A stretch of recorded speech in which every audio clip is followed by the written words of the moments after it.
As Epictetus once said, don't trust in your reputation, money, or position, but in the strength that is yours, namely, your judgments about the things that you control and don't control.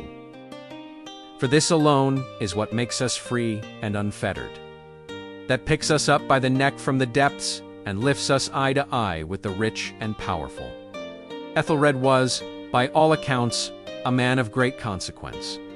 His reputation preceded him like the sound of distant thunder.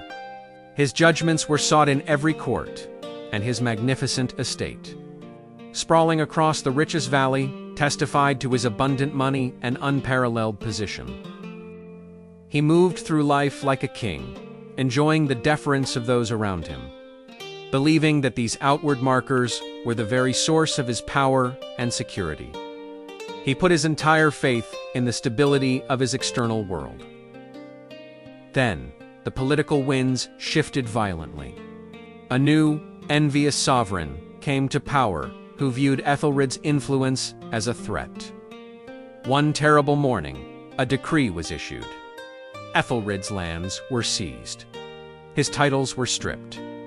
His vast fortune was confiscated to settle fabricated debts. Overnight, the grand estate was empty, and the man who had been hailed as a pillar of the kingdom became a pariah. The shock was paralyzing. Ethelred felt utterly powerless, without the gold to open doors, or the title to command respect. He was forced to flee to a simple, rented cottage in a forgotten village. The pain of losing his possessions was overshadowed only by the agonizing humiliation of losing his standing. The same people who had once flattered him now turned their backs, confirming his worst fear. He was nothing without his reputation and position. He spent months in despair, believing his life, his strength, had been irrevocably stolen by forces far beyond his control. One cold, clear morning, while splitting wood for the fire, a menial task he had never conceived of doing, a simple thought struck him with the force of a revelation. The wood was cold and stubborn, yet he could choose exactly how he would swing the axe, how he would apply his effort, and how he would react to the ache in his muscles. He began to examine his mind with the same careful attention he now gave the grain of the wood. He realized that while the king controlled the deeds to his land, the king did not, and could not, control Ethelred's judgments.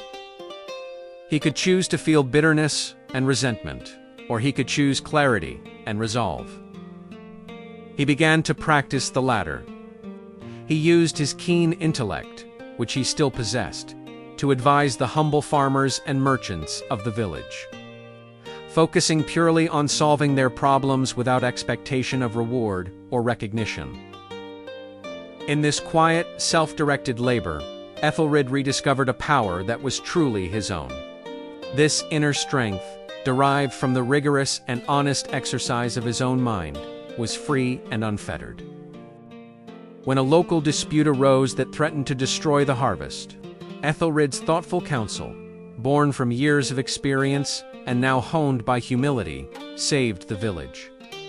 The farmers looked at him not as the exiled lord of the past, but as a man of formidable wisdom in the present.